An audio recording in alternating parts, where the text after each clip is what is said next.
दोस्तों, वीडियो शुरू होने से पहले मेरे चैनल को सब्सक्राइब जरूर करें ताकि आने वाली हर नई अपडेट आपको पहले मिल सके। इस बार दादी और राधा का सच सामने आया, एक बड़ा प्लान। दोनों राजकुमारों के रूप में निहारिका की मां के घर का समर्थन किया गया ताकि निहारिका कौंगे के हाथों में पकड़ा जा सके और प्रथम को जेल से बाहर निकाला जा सके। दूसरी तरफ प्रथम दृष्टया बाबा की तबीयत खराब होने की वजह से 3 दिन की बेल मिल गई है, लेकिन उनके मन में अब भी कई सवाल चल रहे हैं। राधा ने लिखा है कि अगर इस बार निहारिका बच गई तो पहली बार इल्जाम कभी खत्म नहीं होगा। इसी वजह से वह दादी के साथ पूरी तैयारी और इरादे के साथ इस मिशन पर उतरती है। निहारिका की मां दोनों को देखकर बेहद खुशी हो रही है, क्योंकि उन्हें लगता है कि प्रिंसेस किसी नए प्रोजेक्ट के लिए आई है।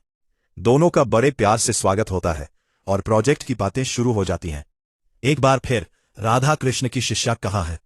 तीनों में निहारिका वहां पहुंचती है और वह अपने चेहरे को दुपट्टे से ढका हुआ होता है। वह बड़ी चालाकी से प्रिंसेस बनी राधा से प्यार भरी बातें करने लगती है ताकि किसी को कोई शक न हो। दोनों एक दूसरे की सच्चाई जानते हैं। वे भी चुप रहते हैं और धीरे धीरे दारा भी रहते हैं। दिलचस्प बन जाता है। इसी बीच निहारिका की मां क्लैंच लेकर आती है और साइन करने की बात करती है। राधा अंदर ही अंदर समाहित है, लेकिन उसकी पहचान छुपेकर गेम को आगे बढ़ाती है। वह कहती है कि पहले आराम से बातें करो, निहारिका का ऑनलाइन ध्यान रखा जाए ताकि सबका ध्यान दूसरी तरफ जाए। लेकिन इस दौरान रहस्यमयी निहारिका को शक हो गया कि घर के राजकुमार असल में राधा है। उन्होंने राधा के चेहरे पर पानी के ठेकों को तोड़ दिया, जिससे सब हैरान रह गए। निहारिका की मां ने उन्हें रोका था, लेकिन निहारिका ने जोर देकर कहा कि ये कोई राजकुमारियां नहीं बल्कि राधा है। ये दावा पूरी तरह से बदल दिया गया है। राधा ने भी अपनी पहचान छिपाना बंद कर दिया है और निहारिका को उसके घर से कहा गया है कि अब गेम खत्म हो गया है। दादी भी राधा के साथ है और निहारिका की मां को देखती है।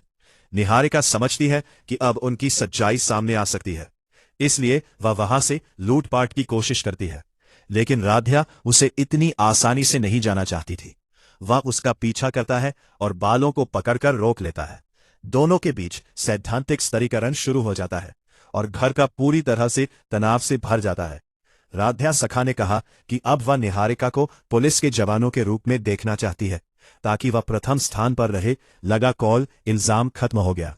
दादी भी लगातार राधा के शेर रखती है और कहती है कि अगर आज निहारिका भाग गई तो पहली को कभी भी प्लास्टिक नहीं मिली। घर में हर तरफ स्क्रीन पकार और भागदार और मच चलती है।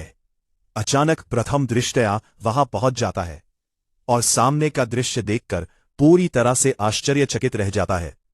एक तरफ राधा निहारिका को पकड़ लिया गया है और दूसरी तरफ निहारिका खुद को मासूम साबित करने की कोशिश कर रही है। अब देखिए, दिलचस्प होगा कि पहला किसका साथ देगा। क्या वो है राधा पर विश्वास या फिर एक बार फिर निहारिका की बातें? आने वाले एपिसोड में कहानी और भी सबसे शानदार होने वाली है।